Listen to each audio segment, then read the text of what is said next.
Hello and welcome to an Infinity the Game battle report. As with the last couple of videos on this channel, this is a continuation of my recap of HeroCon, which took place this last weekend in ACT Canberra, Australia. I've been playing Hassassin Bahram, as voted on by the community, and in round 3 we're playing a scenario called AI Hunt. AI Hunt is just a modified version of Mindwipe. There are some slight differences. The deployment zones are larger. The consoles you have to press are further apart. Basically, there are some edges filed down. But for practical purposes, you can basically consider this to be a Mindwipe battle report. I'm playing against vanilla Nomads, and that kind of forces my hand on the list that I play, which I'll put up on screen now. So this is the list that I played for all 3 games this event. And I've picked it into vanilla Nomads because it is basically designed to play into what I consider standard vanilla Nomads. This list is meant to bully and survive being bullied by lists like Corregidor with Jazz, vanilla Nomads with a hacking dominance bent, Aleph doing the same thing, all of those kind of situations. It's got multiple killer hackers that are harder to be killer hacked themselves, Pandora as a resilient hacker to round out the list, and then just good stuff. Just good stuff, Hassassin Bahram. Of particular note, Ghazi Matawiya over Dalami. Two of the scenarios in this event would have 16-inch deployment zones, which makes Dalami a little bit less relevant, and the third would have an exclusion zone, which also makes Dalami a bit less relevant.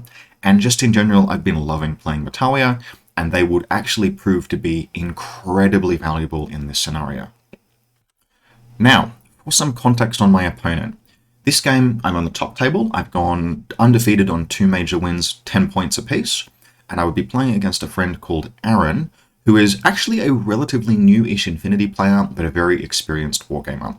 I've known him for almost a decade. We played War Machine together. We've known each other for many, many years. He's a very good friend, and he has been coming through the woods in his learning journey of Infinity. And this event, I think, had been the most successful he's had to date. He had cleaned up 2 games with some really solid, well-rounded Nomad play. He's been really getting into vanilla Nomads, and in particular, he's been exploring sort of away from what is currently the classic meta of Nomads. And he's been trying out things purely on their own merits because they look interesting, and that fresh perspective has been very interesting. You'll have seen some of his miniatures and games on battle reports on this channel previously, and it's been great to play with him again since I don't play War Machine anymore. The reason why I mention that is that back when we played War Machine together, there was some wisdom which basically said I was a fairly good player. I was never a tournament-winning Infinity player, but I played local games quite well and often. And the kind of joke that became knowledge was it was very hard to beat me with the same list twice. But the first time I played against something I hadn't seen, you had a big advantage. It took me 1 game usually to figure something out and figure out what the counterplay is.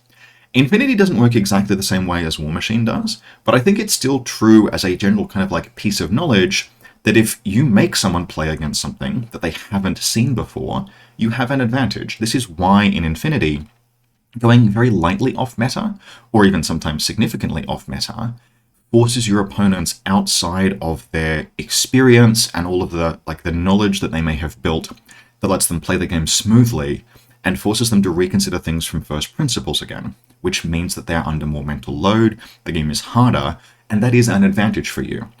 So trying things that are new or different, or which other people aren't familiar with, is literally a competitive advantage, thanks to basically Infinity's depth and complexity. And that was what Aaron chose to do in this event. I'm going to jump past his list and just show you the courtesy list that he handed me first. So I respect that he went to the trouble to print this out and hand it to me, and you can actually see in the top of the screen there a courtesy list that is showing basically 4 models. A Puppet Master Mind Layer, 2 Moderators, and a Morlock. That is to say, literally the entire remainder of his list was either airborne or camouflaged. He had prepared this list pretty much specifically for me on the grounds that he expected to have to beat me to win the event, which is a very high compliment, and sure enough, he got to drop it here in Game 3. Now, the problem is, let me just show you the list. What we have on screen right now is very, very, very close to basically an N3 Nomad special. There's even an intruder in there, which is a true throwback. Aaron didn't know this. From Aaron's perspective, this was totally unlike anything he had seen from Nomad players, and was very different by his standards as well. I actually really like it. We spoke after the game about some ways that it could be tweaked, including filling out those last 2 points. But this is old school. I've played against this many, many times. Not in this edition, but as soon as he began to deploy, I was like, oh yeah, I remember this. I know what to do here. And that was real bad news for him. Just to look at the list really quickly, we have 2 hecklers, 1 killer hacker, and 1 the magnificent boarding shotgun Immigrant profile. We have a Sombra, which is an expensive but very good tough specialist operative. A Mine Layer 0, a boarding shotgun 0. Again, that's a fantastic profile for 19 points. Just get a boarding shotgun into something. And then here I think the criminally underutilized Moran under camouflage. Now, yes, okay, most commonly you use Morans with repeaters, which don't have camouflage markers, but if you're not trying necessarily to do a hacking game, and again, Aaron has been on the receiving end of my aggressive killer hacker attempts, and he didn't want to have to deal with that this game. He presented no hackers that I could picture on the first turn. The Morans aren't useful if the repeater Morans are not useful in that kind of environment. But setting them aside, 18 points for a Crazy Koala Mine Layer, camouflage BS-12 boarding shotgun. That's phenomenal. Yes, it's single-use camouflage, whereas the 0 would be multiple-use camouflage, but a boarding shotgun camouflage marker is still really valuable. And a BS-12 one is more valuable. And a BS-12 one that is also a mine layer for a good piece of deployable equipment is fantastic. Now, okay, usually you would not take them, 1, because you're running hackers, and then 2, because they're telegraphed what they are. Okay, oh cool, there's a camouflage marker near a Crazy Koala. But this list is all camouflage markers. And at least in Canberra, we have a standing gentleman's agreement that the measurement between the mine layer and the deployable equipment is private information. Now, if you do not play with that, and I'm sure there are some metas where someone would be like, no, it says it's in the FAQ. And fair enough. Strictly speaking, the rule is that information is made, that measurement is made and it's public because it doesn't say it's private. But from our perspective, locally, nah. I have tried to measure publicly, and my opponent has been like, whoa, I don't want to know. So this is a community aberration, but in this case, the list is all camouflage. And if you play the same way we do in that respect, okay, 2 of those camouflage markers are Morans. I have no idea which. Something under there is a shotgun. There is the Intruder with HMG as a gunfighter camouflage marker. A Tomcat Engineer is a bit of a concession to the missions. In this list, he was hoping to have it come on off the table and decharge a relevant server. Spectre, Liberto, 2 moderators, and a Puppet Master Mine Layer, just for 1 more camouflage marker for the cheap, plus counterintelligence.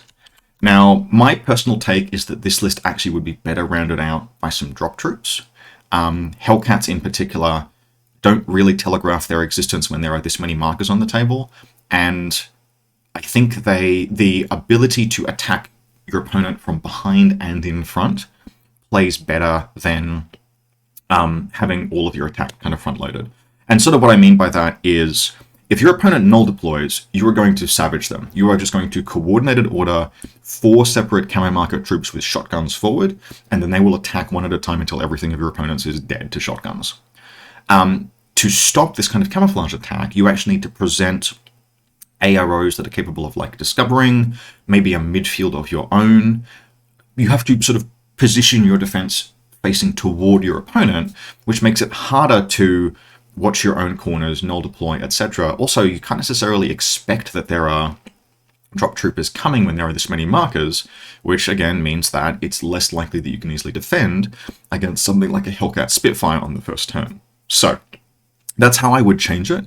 This is a cool take. The problem was it was exactly the wrong take for the game that we were going to play. I had a list, just coincidentally, that I had chosen, expecting to play against normal Nomads that would play really well into this. So let's look at the table and talk about how you play into something like this. So, for the first time this event, I would win the Lieutenant role, and I would choose to go first. Now, I chose to go first expecting a classic Nomad list, and I would be disappointed. But I'm still really glad that I did choose to go first, because I was prepared for an attack into this kind of defense.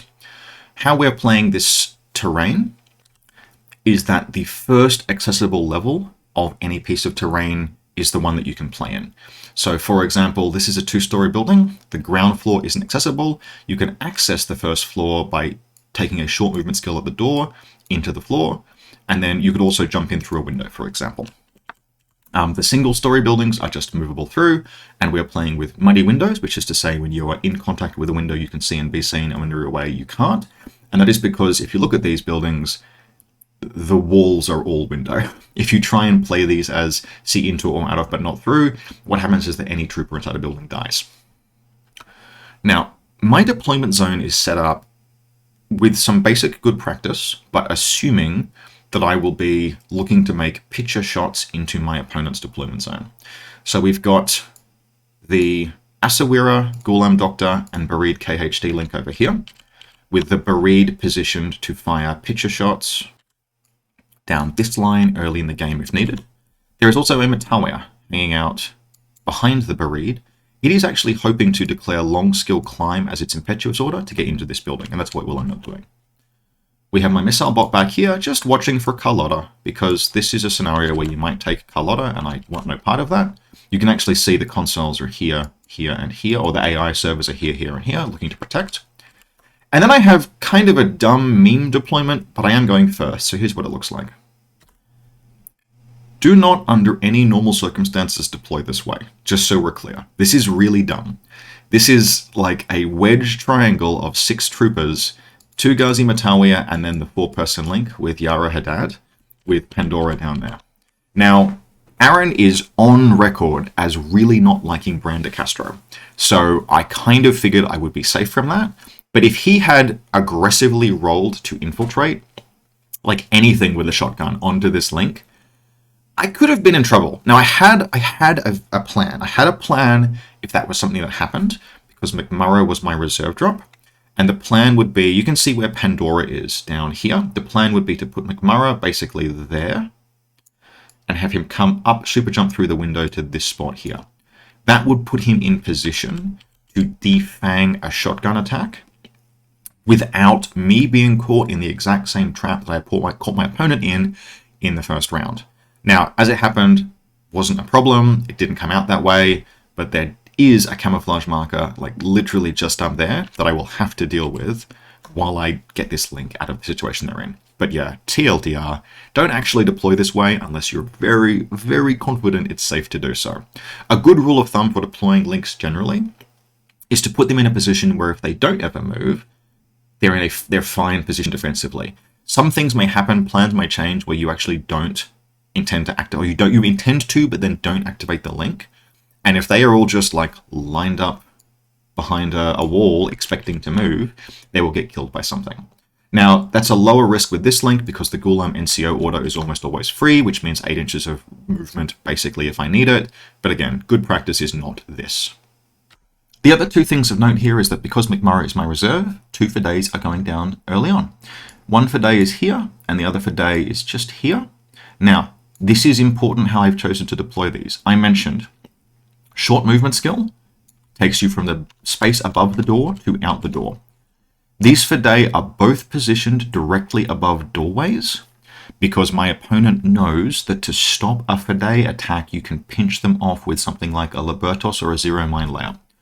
My opponent has his entire deployment to place, and so I have positioned these for days where they have an egress route from the building they're in if mines get popped down, and sure enough, mines do. Now, I'm not going to go through my opponent's entire deployment, and you can't actually see it all here, but suffice to say, this for day gets pinched off by a Zero Mine layer.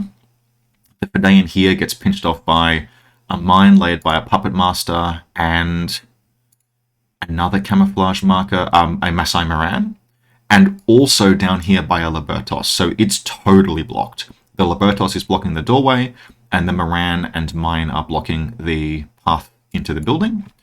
But otherwise, there are camouflage markers everywhere. And they're arrayed quite well so that there are many and multiple suspects. One looks like a mine laid by a Puppet Master, but it's actually the intruder. What looks like a Zero Mine layer, there's actually here. This is cute. He deploys a standing camouflage marker here and another camouflage marker here. That looks like a zero.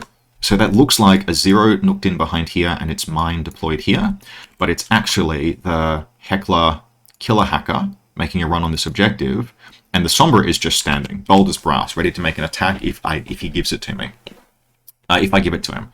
So that's very interesting. And this is probably the part where we want to talk about how do you deal with something like this. So this was a playstyle that I ran into many times in N3, because it was basically the classic Nomad thing. You'd have Masai Morans with Crazy Koalas, you'd have Zero Mine Layers, you didn't have as many different types of camouflage marker back then.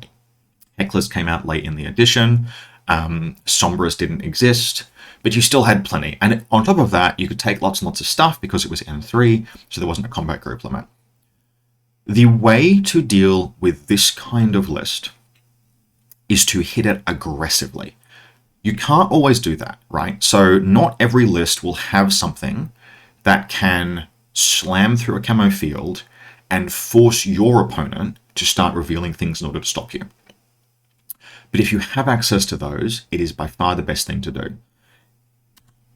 The position that you don't want to be in, but often are forced to be in, is one where you have to stop and discover and kill a thing, and stop and discover and fail and try again with a different troop, and fail and try again with a different troop, and succeed and kill a thing, and waste basically your whole turn cautiously pushing through a fog of war.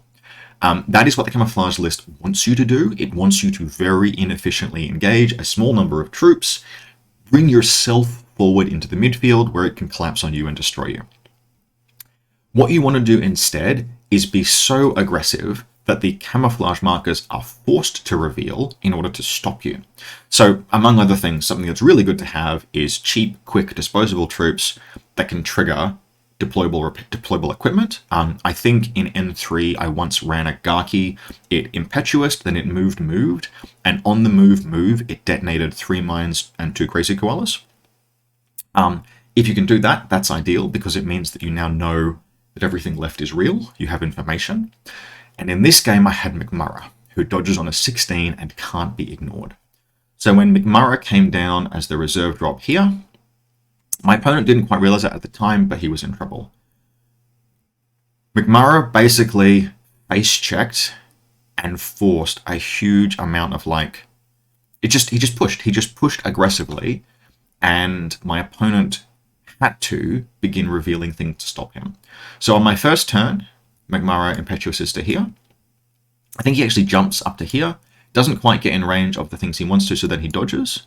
No, hang on, what happens? So yeah, the first order is just an impetuous. The second, impetuous and smoke, that's right. So he jumps up into the building and he throws smoke to cover here.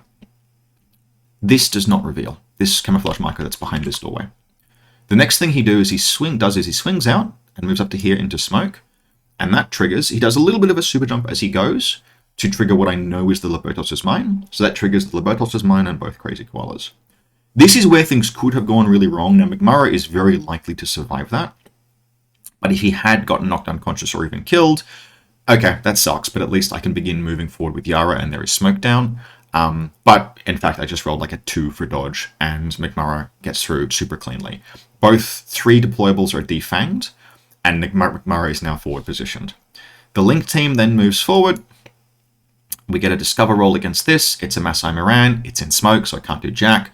It could try and shoot me, but McMurrah just walks into CC with it and kills it, drops prone.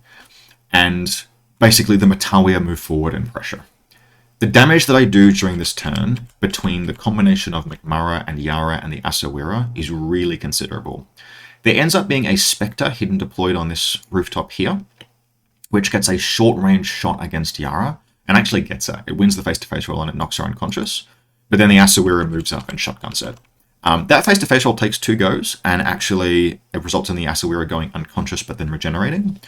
But there's an intruder over here that everything just gets forced out because I'm pushing forward with Matawiya. I'm pushing forward with McMurrah, and my opponent can't ignore these threats. They have to be dealt with, if nothing else, because if he does nothing and is totally passive, I'll just boop this button and McMurrah will go and start killing servers. So this combination of threat, high fears, resilience, or expendability in the case of the Matawiya just makes an absolute mess. By the end of the first turn, or just as we are closing in on the end of the first turn, there's a dead Spectre, Yara is unconscious, as is the Asawira, which is bad, but the Asawira will regenerate. There's a dead Intruder. There's a dead Libertos. There's a dead Moran. There's another dead Moran here. No, it survives, actually. So I've killed 4 things, but 2 of them are expensive. And I have 2 orders left. Now, this is the point at which I actually was in a reasonably comfortable position there. I've knocked out like almost 100 points worth of troops, maybe a little bit less, which is pretty excellent. I'm in a reasonable, not perfect, but reasonable defensive position. I've moved, there's a Matalia up here that's getting ready to be a pain in my opponent's butt. I have killed a Moran that's over here as well. There was one hanging out down here. Something like that. I killed something with a Zero. A Zero had tried to, the boarding shotgun Zero had tried to like position to deny me, but once the Libertos was revealed, I could run the shotgun Matalia up, down the doorway, and threaten both of them with a shotgun. What happened was that the Libertos dodged and the Matalia, sorry, and the Zero shotgunned, accepting the trade. I actually passed my shotgun dodge. Emerated, I think. That's interesting. Anyway, and a shotgun takes that out. So I've killed a whole bunch of stuff. And I have a lieutenant order and a regular order left.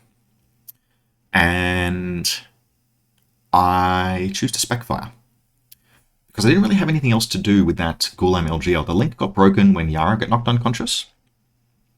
And although I reformed it around the Asawira to get burst 3 with the shotgun against the Spectre, it got broken again when the Spectre took the Asawira down.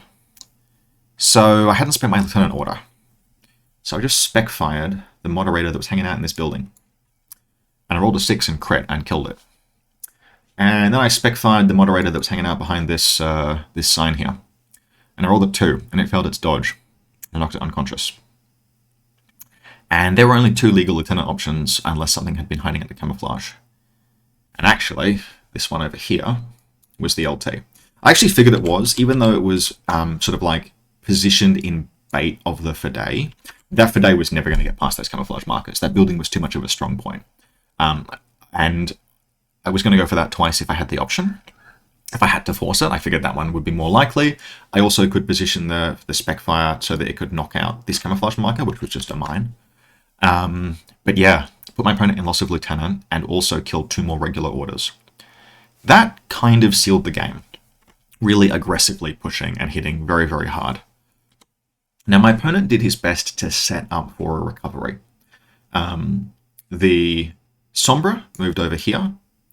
And at this point, I've got a Matalia just like sitting up here. This Jammer Matalia has just moved up. And I just start making discover rolls. That Matalia is 6 points and it's whip 15. Which means it discovers a camouflage model in the open on 12 most of the time. So I discover that Sombra, and a Heckler moves around here, and I discover it. And a Moran moves up to try and engage me, and I trade it for the chain rifle. And the 8-4 move Morlock moves up around here. I actually try and shoot it with a shotgun with this Matalia. It's at 10-inch range for the chain rifle, hits me, knocks me dogged, I'll die at the end of turn. It survives the shotgun hit. But all of that is happening. Things are being revealed, not making quite enough forward progress. There are no more photos of this game because the next turn will be the last. I have just about full bottle. I've got 9 orders in my first combat group. And I just move the Bereaved Hacker to here and I press this button. And McMurray goes doink, doink, doink. It has to kill, it kills a Heckler on the way, so it kills a, what do we call it? Puppet Master on the way through. Defangs these 2 mines here, which would free the Fidei up, but that doesn't matter.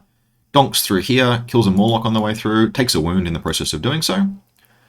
Beats this server to death. That puts me up. And then I make a mistake. I am concerned about the fact that there is a discovered Sombra here and a discovered Heckler here. What I don't think about at this time is that those are literally the only models left on the table for my opponent. I am kind of convinced in my head that he has camouflage markers left, but he doesn't. Those are it. There's one model off the table, which I sort of suspect but can't confirm, and then there's these. I move this Fidei down here. It gets discovered. It moves here into melee, and both troopers choose to shoot it. It's a Heckler with a combi rifle. He shoots, and then the light shotgun template of the Sombra, which the Fidei survives, and her light shotgun kills both of those pieces. Now, the odds against that were quite low, but it does not occur to me that my opponent has literally nothing left on the board, which means he is in retreat. I actually get a bit worried when the Sombra goes down. I'm like, ooh, I might have pushed you over the brink there. So I spend the last order I have on McMurray just to do net undermine, and then my opponent activates his turn. He's like, well, I've got nothing left. Is that the game? I'm like, what do you mean you have nothing left? Yeah, he has literally nothing left. He has one Tomcat, and that's it. There are no other reserves. There's nothing. Every model is dead. So that's the game. I'm on 7 points as a result of how this scenario scores. You're just trying to kill more servers. If this had been Mindwipe, if this had been Mindwipe, then McMurray would have beelined for whichever server got revealed. But he was in range to get whichever of them was most important. There was nothing in the way. In an ideal world, it probably would have been maybe even this one here, because then he would not have had to go through fighting the Morlock. But regardless, technically speaking, my opponent has a Tomcat, and I think that's literally it. There's nothing else alive. If I had not killed the Sombra or the Heckler, he would have been at about 80 points. Probably not. I think the Sombra he had made into the Lieutenant, so he would have had 2 regular orders, plus a Lieutenant order, plus the Drop Troop arriving. There was no feasible way for him to accomplish anything there. He might with 3 orders have been able to move the Sombra up and fight the Asawira, but the Sombra has a real hard time fighting the Asawira because it's got a breaker rifle. He's BTS 9 down to 5, but that's still really hard to kill with rifle weapons. He's in cover, he's prone, you'd have to get right on top of him with the Sombra, maybe use the shotgun at that point and like dodge, but the odds of the Sombra getting that kill, particularly getting that kill all the way to dead, so there's no regeneration threat, in the orders that he had was very low. So I made a mistake going that aggressive. That Fade didn't need to do anything. I had the game on lock, could have easily killed the remaining servers on the next turn and closed my opponent out of the game. Although, as it happened, the Mercy rule kicked in, and I did not need to score 10 OPs in this mission to win the event. I already had 2 full major victories. This put me on 27 objective points out of a possible 30, and that was the day. So I hope you've enjoyed these videos. It's been very enjoyable to play Hassassin Bahram again, and in particular, I am going to begin to phase out a few bikers from my lists, I think, in favor of Jammer Matawiya. Those 6-point Jammer Matawiya have been just really nice to have access to again. Having jammers in a list, I had forgotten how useful it feels. There are almost always good places where they can go, and they're also fantastic models at spending their own irregular orders. The combination, provided you've got some smoke you can lay for them, being able to impetuous forward, then just irregular, gives you about 16 inches of positional movement, which you can just move to put jammers in the most annoying places. And although jammers are disposable too now in N3, there's 15 trooper lists means that there's almost nothing that you're happy getting isolated. You're not even particularly keen to let a tag take that hit, even though the tag is usually BTS 6, sometimes 9. Like, it's a bit scary. And they're so cheap. I'm going to be using them again, so look forward to some battle reports about that. Otherwise, thank you very much for watching. Feel free to make some comments. I didn't say that in any of the previous videos, but always appreciate community engagement. And I'll see you next time.